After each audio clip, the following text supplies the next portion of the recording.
We do not know what the faithless apostles did or said as they tried to help this unfortunate boy and his father. We do know that what they tried to do did not work. The Lord's response intimates that it was something other than prayer and fasting, something other than faith. What could that have been? The voice of God is still and small. The voice of the world is chaotic and noisy.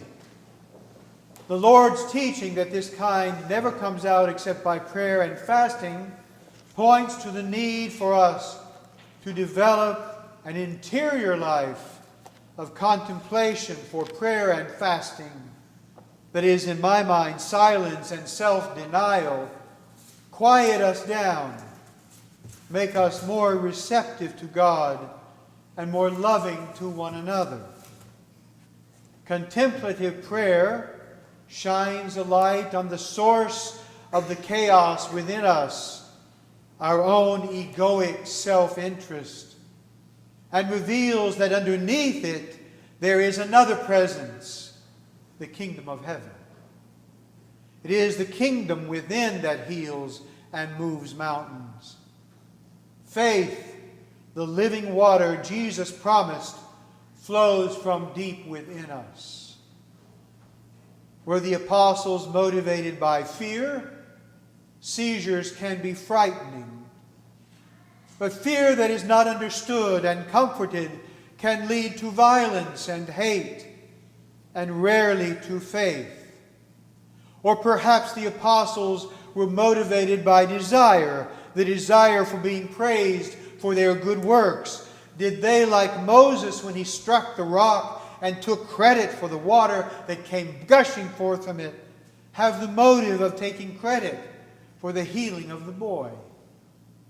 We know what happened to Moses. He was forbidden to enter the promised land, for egos cannot inherit the kingdom of heaven. Was self-interest their motivation in some way? For example, surely it was fear and desire that led to the violence in Charlottesville yesterday.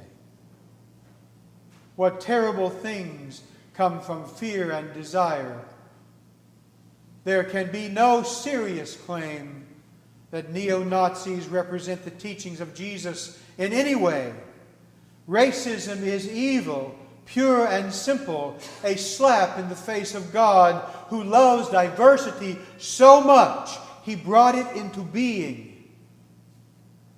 In fact, the real intent of fascism, if you've studied Nazi Germany, is to replace all religion and God with itself.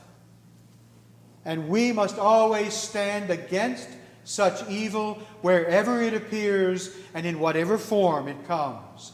Resist it with what? With light, with truth, with love, with courage, and never with hatred, which only produces more hatred. The way of faith is always the way of the cross. The eternal truth, so ignored by so many these days, is that faith does not lead to power, but to humility.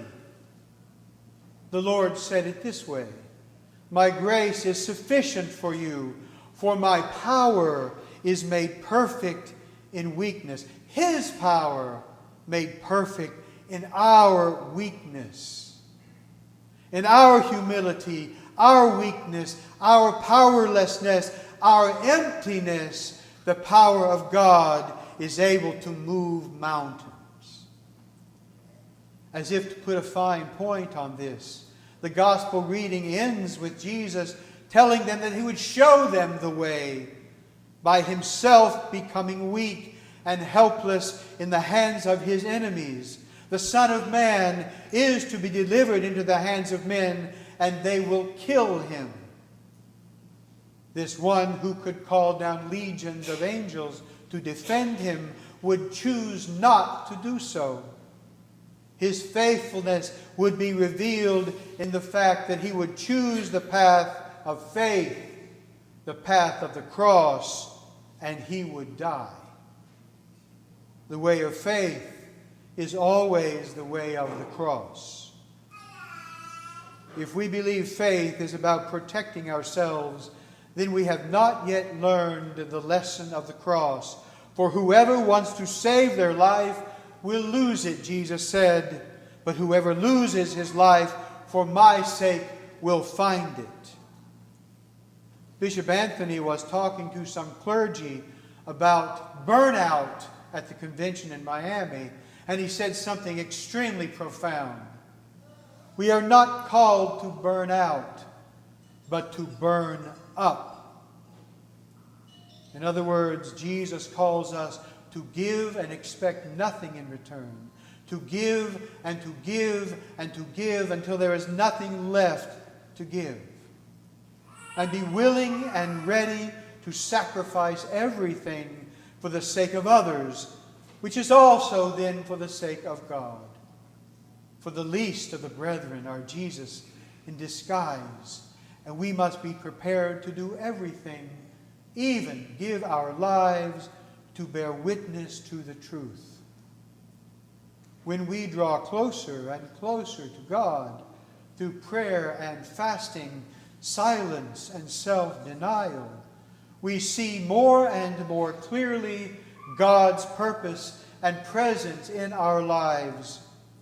We see that death is no more, giving is living, weakness is strength, and love is everything. Prayer and fasting, silence and self-denial prepare us for whatever form our martyrdom must take. In the name of the Father, and the Son, and the Holy Spirit. Amen.